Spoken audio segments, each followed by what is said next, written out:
అందరికీ నమస్కారం. కార్యక్రమం ప్రారంభించే ముందు గురువుగారు బ్రహ్మర్షి పత్రి గారికి ఒకసారి మనం ధన్యవాదాలు చెప్పుకుందాం.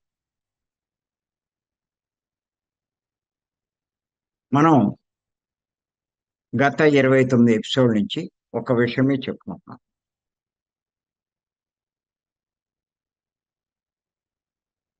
ఏమిటంటే ఆ విషయం బుద్ధుని యొక్క బోధలు. ధమ్మపదం నుంచి చెప్పుకుంటున్నాం. ఈరోజు 30వ పార్ట్ దాని గురించి చెప్పుకుందాం. రాసుకొని చెప్తాను. చెడ్డ నేస్తాలతో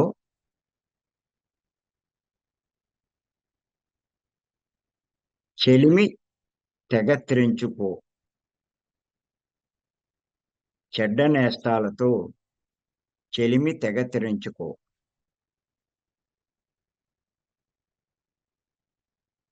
నీచ మానవులతో నెయ్యమ్ము త్రెంచుకో.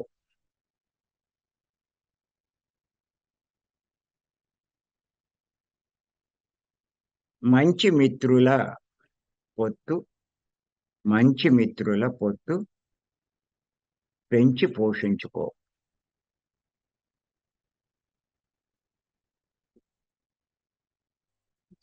మానవోత్తములనే మాన్యులని ఎంచుకో.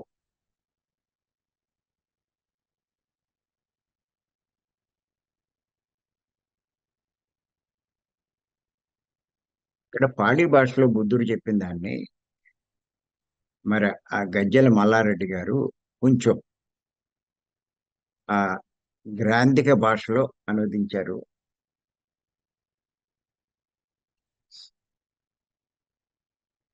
సరే,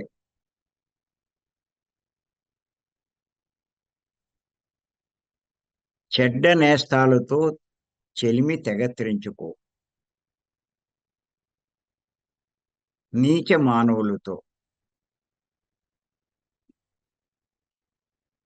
నెయ్యమ్ము అంటే పరిచయం, స్నేహం అది కూడా తెచ్చుకోమన్నారు. మంచి మిత్రుల పొత్తు పెంచి పోషించుకో. దాన్నే పోషించు. మానవోత్తములనే మానవుల్లో ఉత్తములైనటువంటి వారిని మాన్యులు అని ఎంచుకో అన్నారు. వాళ్ళే గొప్పవారని చెప్పి తెలుసుకోవాలి చెప్పి.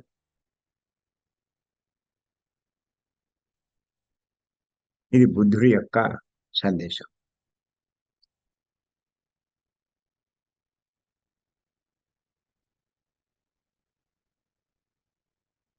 మనమంతా కూడా ఆధ్యాత్మిక మార్గంలోకి వచ్చాం.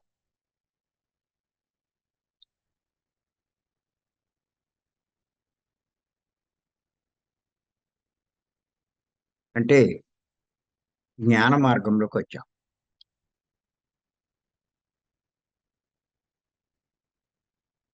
దుఃఖం నుంచి బయటపడాలనే ఉద్దేశంతో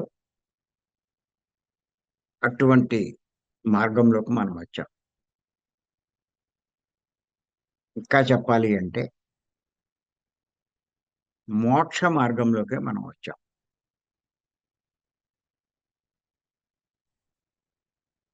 ఏ మానవుడైనా సరే చివరికి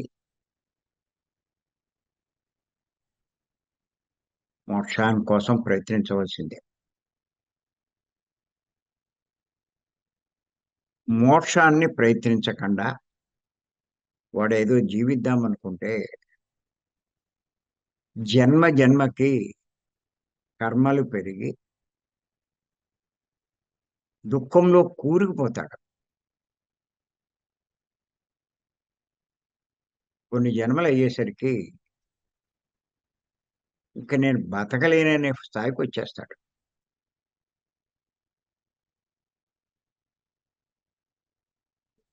జన్మ తీసుకుంటాడు, ఆత్మహత్యలు చేసుకుంటాడు, ఆత్మహత్య చేసుకుంటాడు. మళ్ళా జన్మ తీసుకుంటాడు, మళ్ళా అదే పని. అలాంటి పరిస్థితి వస్తుంది.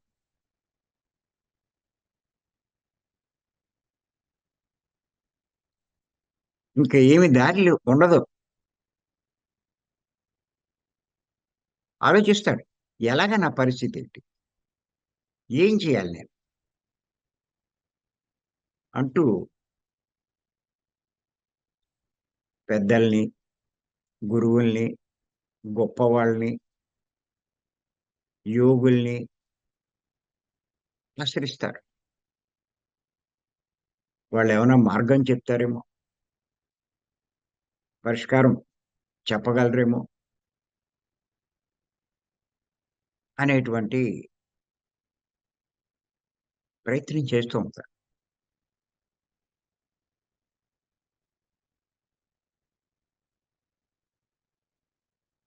వాళ్ళ దగ్గర ఓపికగా కూర్చుంటాడు. వాళ్ళు చెప్పే మాటలు జాగ్రత్తగా వింటూ ఉంటాడు.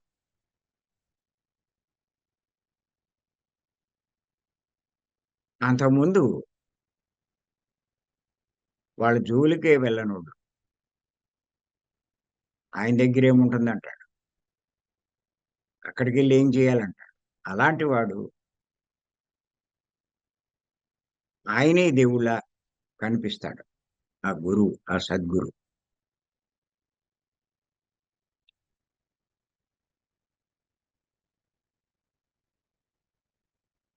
ఈ పరిస్థితి ప్రతి మానవుడికి వస్తుంది.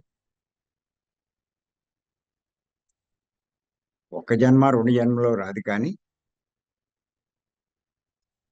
200, 300 జన్మలు దాటాలండి. అప్పటిదాకా ఇలాంటి పరిస్థితి రాదు. నిక్కచ్చిగా అనేమి ఉండదు కానీ కొంచెం అటు ఇటుగా.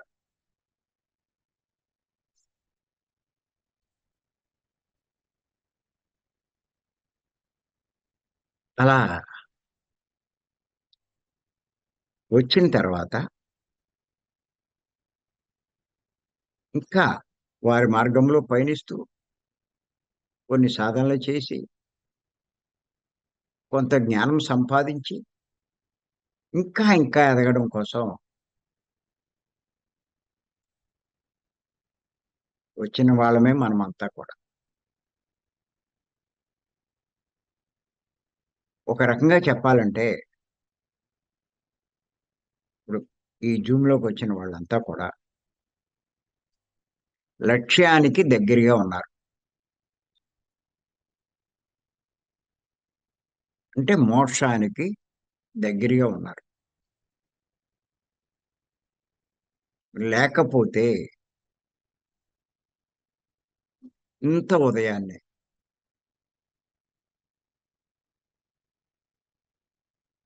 3, 3:30కి లేచి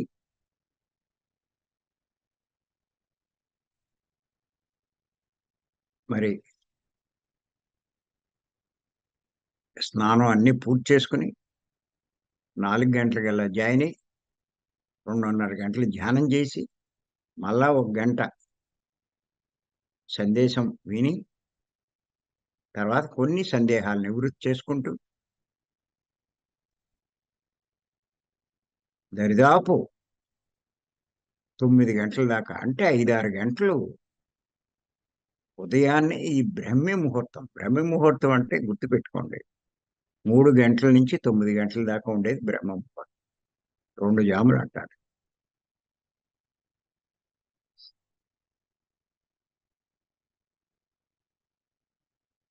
సాయంకాలం ఉండే ముహూర్తం ఏది అంటే 6-9. అది కొంచెం తక్కువ ఉంటుంది. ఉదయం పూట ఎక్కువగా ఉంటుంది.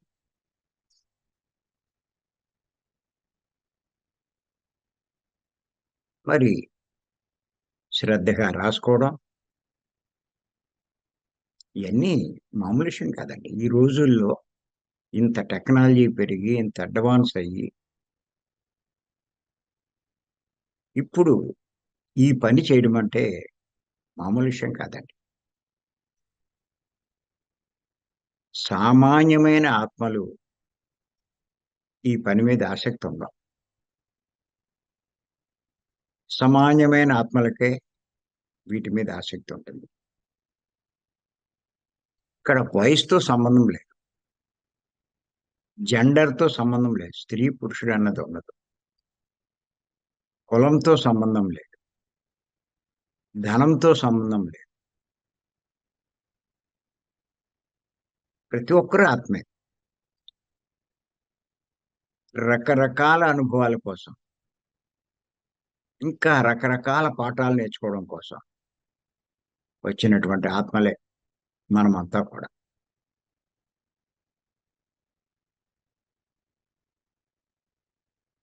మరి ఇటువంటి మనకి బుద్ధుడు ఇచ్చినటువంటి అద్భుతమైన సందేశం ఇది. ఈ స్థాయిలో ఉన్న, ఈ స్థితిలో ఉన్న మనకి ఏమన్నాడంటే ఆయన, చెడ్డ నేస్తాలతో చెలిమి తెగత్రించుకో. వాళ్ళతో స్నేహం చెయ్యకు అన్నాడు. చెడ్డ నేస్తాలు. స్నేహితులు చాలా మంది ఉంటారు.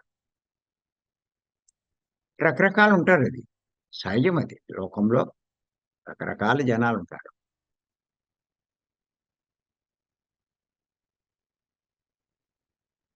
ప్రతి ఒక్కళ్ళు ఎవరో ఒకళ్ళతో స్నేహం చేస్తూ ఉంటారు. కానీ ఈ స్థితిలో ఉన్న మనము అటువంటి చెడు లక్షణాలు కలిగినటువంటి, చెడు అలవాట్లు, చెడు వ్యసనాలు, చెడు గుణాలు ఉన్నటువంటి వారితో స్నేహం తెంచుకోమన్నాడాయన. వదిలేయమన్నాడు. ఎందుకు చేతంటే, మన ప్రభావం వాడి మీద పడదు గానీ, ఎప్పుడప్పుడు వాడి ప్రభావం మన మీద పడదు. అంచేత అటువంటి వాళ్ళతో స్నేహం చెయ్యొద్దు అని చెప్పే బుద్ధుడు చెప్తున్నాడు.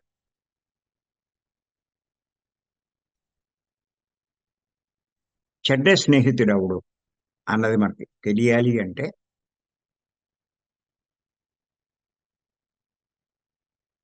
మనం ఎన్నో రకాల చెడు గురించి చెప్పుకున్నాం. అయి కాస్త మీరు ఒక 2, 3 సార్లు చదువుకొని వాటిని, ఆ లక్షణాలు, ఆ ప్రవర్తన వాళ్ళలో కనిపిస్తూ ఉంటే, వాళ్ళకి కొంచెం దూరం అవ్వడం మంచిది.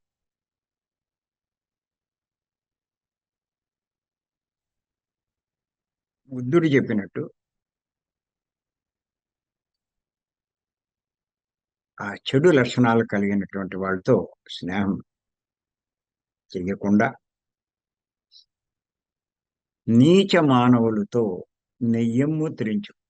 నీచమైన పనులు చేస్తూ ఉంటారు.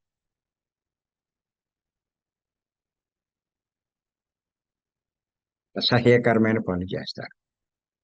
ఇతరులకి నష్టం కలిగించే పనులు చేస్తారు. ఇటువంటి వాళ్ళతో పరిచయం లేకుండా చేసుకోవాలి. మనకి ఈ మార్నింగు క్లాస్ చాలా ఉపకరిస్తుందండి. అలాంటి వాళ్ళు బుద్ధుడు చెప్పినట్టు అటువంటి వాళ్ళు ఎవరు అన్నది మనం ఇంచుమించు 30 ఎపిసోడ్‌లు ఎన్నో చెప్పుకున్నాం దాంట్లో. వీలైతే దాన్ని పుస్తకం కింద కూడా తీసుకొద్దాం.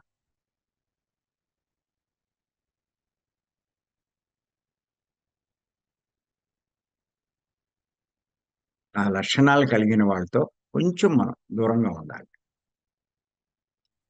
వాళ్ళ ప్రభావం మన మీద పడకుండా ఉండాలి. అలా వాళ్ళకి దూరంగా ఉంటూ ఇంకేం చేయాలి? ఇది కూడా చెప్పాడాయన. మంచి మిత్రుల పొత్తు పెంచి పోషించుకో. మంచి పనులు చేసిన వారు, మంచి లక్షణాలు, మంచి గుణాలు ఉన్నవాళ్ళు మంచి జ్ఞానం ఉన్నవాళ్ళు, అలాంటి స్నేహితులతో పరిచయాలు పెంచుకో. నేను అందుకే భీమవరం 3 రోజుల క్లాస్‌కి రమ్మంటాను అందరిని. కారణం ఏంటంటే, అద్భుతమైన మాస్టర్లున్నారు భీమవరం క్లాస్‌కొచ్చేవాళ్ళు. వాళ్ళందరి పరిచయం అవుతుంది. వాళ్ళ మాటలు, వాళ్ళ సలహాలు, వాళ్ళ సాంగత్యం వీళ్ళకెంతో ఉపకరిస్తది. ఇంచేతంటే ఇటువంటి సాంగత్యం మనకి బయట దొరకదండి. ఈ జ్ఞాన ఆసక్తి ఉన్నవాళ్ళు చాలా కొద్దిమందుంటారు. వాళ్ళందరూ ఇక్కడ భీమవరం క్లాస్‌లో కలుస్తారు. మరి నిజంగా వాళ్ళతో సాంగత్యం చేసేటప్పుడు, పరిచయాలు చేసుకున్నప్పుడు, మాట్లాడుతున్నప్పుడు మాటలు మనకెంతో సహకరిస్తాయి. ఇంకో రకమైన సలహాలు కానీ, ఇంకోటి కానీ ఇవ్వరు. గొడవ రావచ్చు. అందరూ ఒక్కసారి మంచోళ్ళు ఎక్కడైపోతారండి. ఒక్కసారి జ్ఞానులై ఎక్కడైపోతారు. ఆ సాంగత్యంతో మెల్లి మెల్లిగా మార్పులొస్తాయి. ఒక్కసారి రాదు. అమ్మో! మనిషి మారడం అంటే అంత తేలిక.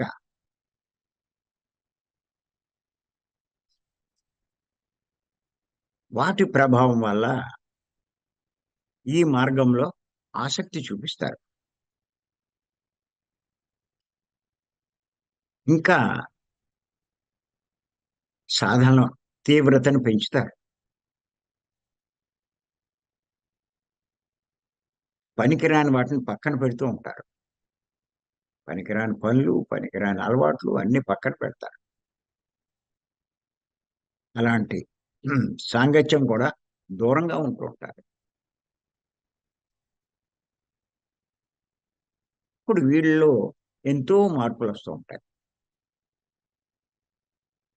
వీరి ఆలోచన విధానంలో, మాటల్లో, చేతల్లో, పనుల్లో చాలా మార్పులొస్తాయి.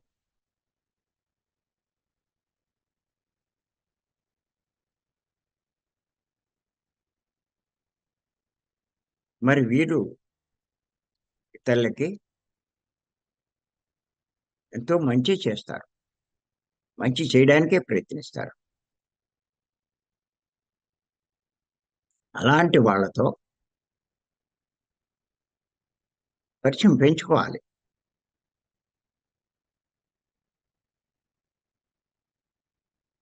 మానవుల్లో ఉత్తమమైన వారు వీళ్ళంతా కూడా. ఈ రకమైన లక్షణాలు మంచి మాటలు మాట్లాడేవారు, మంచి పనులు చేసేవారు, మంచి ఆలోచనలతో ఉండేవారు. ఎంతసేపు ఇతరులకి మంచి చేయాలనే కాంక్ష కలిగిన వారు. తన సమయాన్ని, వాక్కుని, తన తెలివితేటల్ని, తనకున్న ధనాన్ని, తనకున్న వనరుల్ని లోక కళ్యాణం కోసం ఉపయోగించాలనుకునేవాళ్ళు. స్వార్థం లేనటువంటి వాళ్ళు.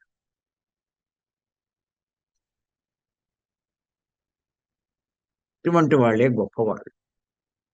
వాళ్ళే మాన్యులు.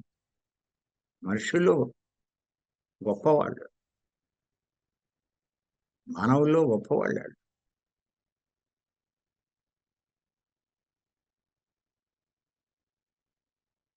ఇటువంటి వాళ్ళనే ఎంచుకోమన్నాడాయన.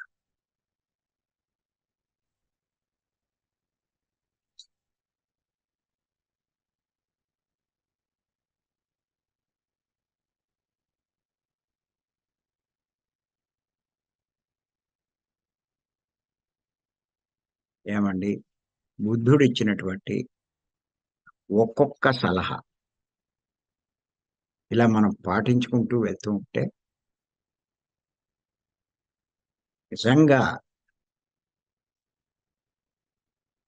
ఎంత అద్భుతమైన మార్పొస్తుందండి.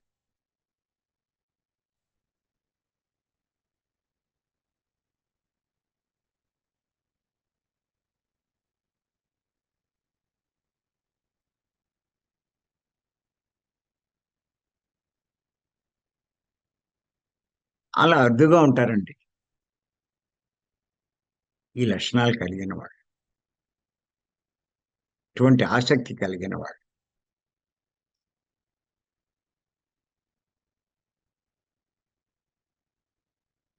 అంచేత మరి బుద్ధుడు లాంటి వాళ్ళు చెప్తూ ఉంటే మనల్ని మనం సరి చేసుకునే ప్రయత్నం చేస్తూ ఉంటాం. అయితే మనకేం తెలుస్తుంది? ఇన్ని రకాలుగా మనం జీవితాన్ని సరి చేసుకోవాలని.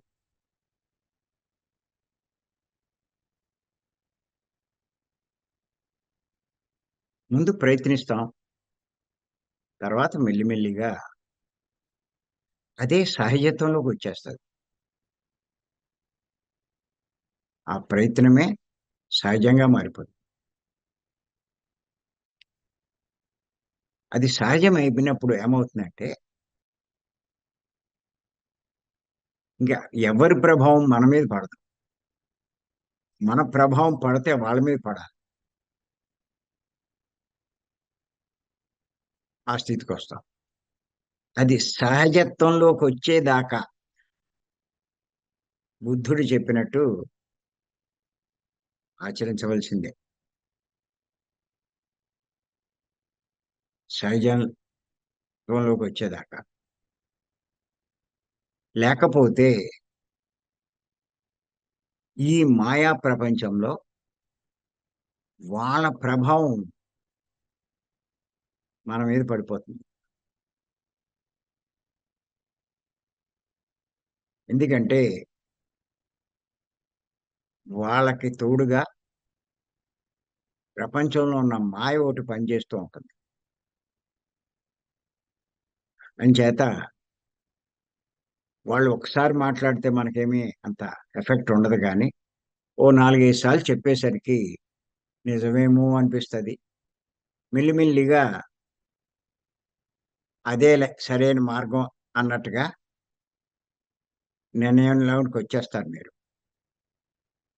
మీరు నడిచే మార్గాన్ని వదిలేసే ప్రమాదం కూడా ఉంది. నష్టపోయే ప్రమాదం. అందుకే చెప్తున్నాడు బుద్ధుడు. ఎవరైతే ఈ మార్గంలో వచ్చారో, ఇంత గొప్ప మార్గంలో రాగలిగారో, వాళ్ళు ఖచ్చితంగా బుద్ధుడు చెప్పినటువంటి ఈ సందేశం బాగా అర్థం చేసుకోవాలి. ఆచరించే ప్రయత్నం చేయాలి. చెడ్డ నేస్తాలతో చెలిమి తెగత్రించుకో. నీచ మానవులతో నెయ్యమ్ము త్రెంచుకో. మంచి మిత్రుల పొత్తు పెంచి పోషించుకో. మానవోత్తములనే మాన్యులని ఎంచుకో.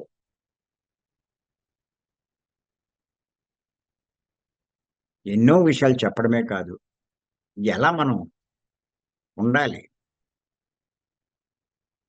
ఎలా ప్రవర్తించాలి, ఎలా చెయ్యాలి. ఒక సద్గురువు మనల్ని ఎలా ఎప్పటికప్పుడు మనల్ని నడిపిస్తూ ఉంటాడో, అలా బుద్ధుడు అన్ని రకాల విషయాలు మనకి బోధించడం జరిగింది. ఎంత అద్భుతమండి.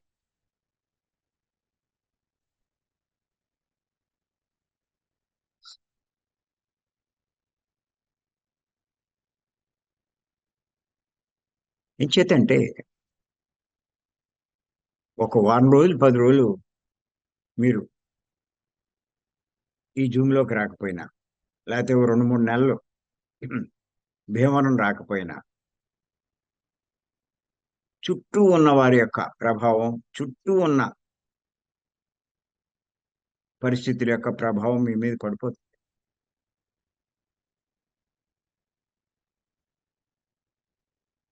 బ్రేకొచ్చేస్తది.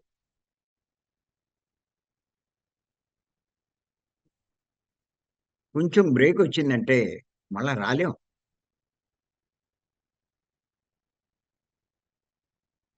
మళ్ళా జాయిన్ కాలేం. ఇది బాగా పెరిగితే పూర్తిగా ఈ మార్గానికి దూరం అయిపోతారు.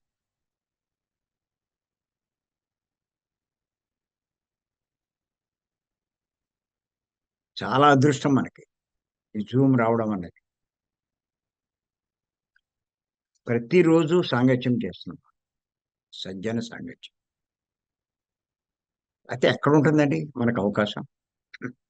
ఎప్పుడో నెలకు ఒకసారి వెళ్ళినప్పుడు అది ఎంత ప్రభావితం చేయగలదు మనల్ని?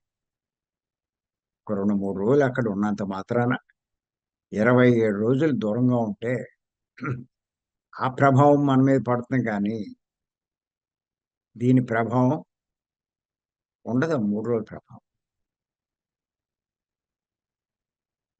చేత ఇప్పుడు మనకి ప్రతిరోజు కూడా ఈ సాంగత్యం మామూలుగా కాదు, చాలా గొప్పగా మనకు ఉపకరిస్తుంది.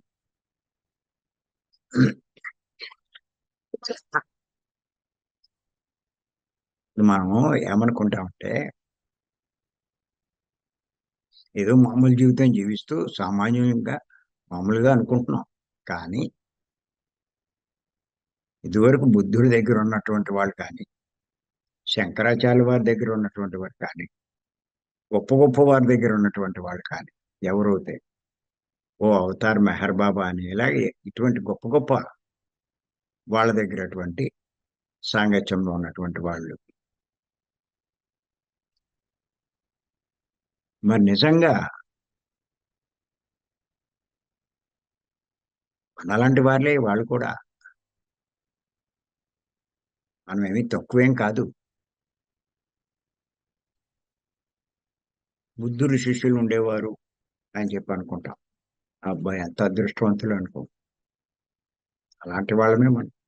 ఒక రకంగా చెప్పాలంటే ఇంకా గొప్ప వాళ్ళమే మనం. కారణం ఏంటంటే అప్పుడు ఇంత టెక్నాలజీ లేదు. ఇప్పుడు విపరీతమైన టెక్నాలజీ పెరిగింది. దాన్ని ఉపయోగించుకుంటున్నాం. ఇప్పుడు ఈ రికార్డింగ్ సందేశాలు ఎక్కడున్నాయి? ఆయన ఎప్పుడో సందేశం ఇస్తే ఆ పావుగంటో, అరగంటో అదే మహాభాగ్యం అని అవి విని వాటిని నెమరేసుకునేవాడు.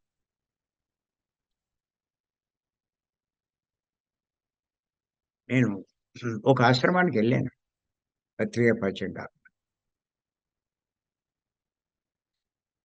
వెళ్తే గురువు గారు మార్నింగ్ ఆ సాధనలన్నీ అయ్యాక ఒక అరగంట సందేశం ఇస్తారు ఆయన. ఆ అరగంట కోసం రోజంతా ఆశ్రమంలో ఎదురు చూడవలసి వచ్చేది.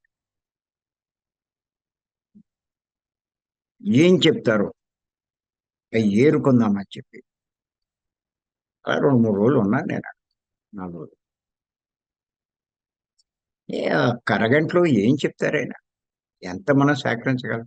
ఎన్నాళ్ళు అక్కడ ఉండగలం ఈ వ్యవహారాలన్నీ వదిలిపెట్టుకుని?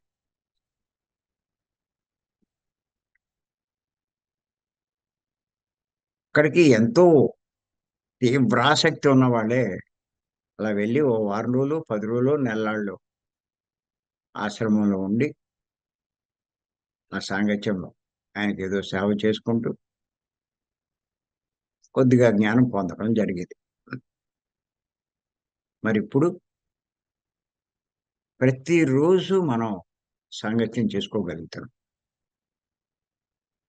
ఏయో కొత్త విషయాలు తెలుసుకుంటున్నాం. అలాగే మళ్ళా మన పనులు చేసుకుంటాం. మన పనులకి ఏమీ విఘాతం లేకుండా, ఆటంకం లేకుండా ఈ జ్ఞానం సంపాదించుకునేటువంటి అవకాశం, అద్భుతమైన అవకాశం కలిగిందండి మనకి. నిజంగా ఎంతో అదృష్టవంతులు అండి. అందుకే ఎన్నో సార్లు చెప్తున్నాను నేను. అప్పుడు ఆళ్ళందరి దగ్గర ఉండే శిష్యుల కంటే ఎంతో గొప్పవాళ్ళు మనంతా కూడా. ఇంత అవకాశం వచ్చింది. నిజంగా దీన్ని సరిగ్గా వినియోగించుకునేవాడు చాలా అదృష్టవంతుడు అతను. ఎన్నో జన్మలక్కర్లేదండి. ఏదో సామాన్యంగా కనిపించొచ్చు. కానీ ఇదేం సామాన్యం కాదు. చాలా అదృష్టం అది.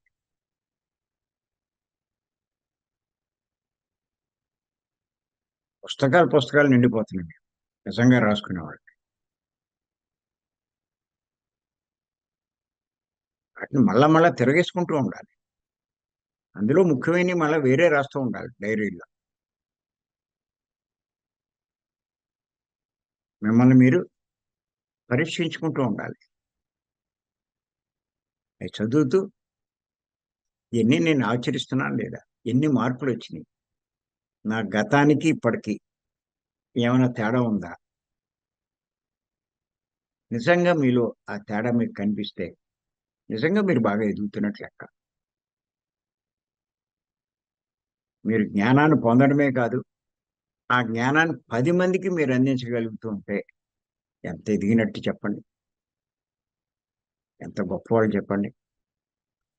సరైన మార్గంలో ఇతరులకి మీరు బోధించినప్పుడు ప్రకృతి యొక్క సహకారం మీకెంత బాగా లభిస్తుంది. ఇంకా ఫాస్ట్‌గా మనం ఎదగడానికి అవకాశం ఉంది. అసలు ఈ టెక్నాలజీయే మనం ఎదగడానికి మంచి అవకాశం అండి. ఇప్పుడు మనం నిర్లక్ష్యం చేస్తే మనకంటా దురదృష్టం తిరగబోయాడు. ఇన్ని అవకాశాలు ఉన్నా కూడా ఇంకా మనం ఉపయోగించుకోలేకపోతే మనకంటా దురదృష్టం తిరగదు.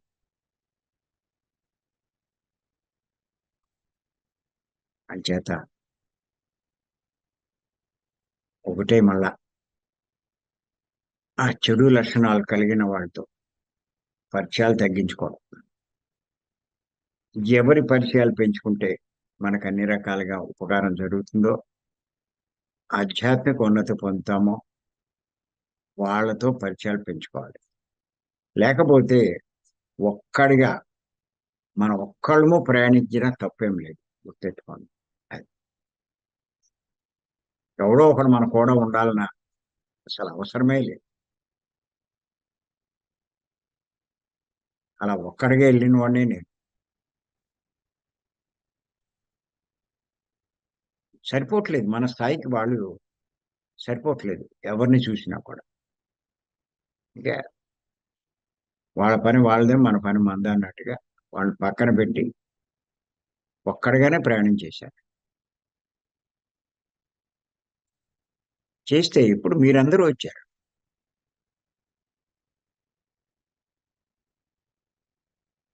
ఎంత అద్భుతమైనటువంటి సాంగత్యం నాకు ఏర్పడుతుంది. మీ అందరి నుంచి కూడా ఎన్నో నేర్చుకుంటున్నాను.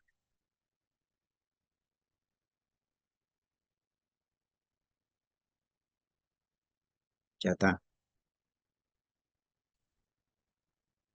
తప్పనిసరిగా ఈ భీమవరం 3 రోజుల క్లాసులు మార్నింగ్ జూమ్ వదలకండి.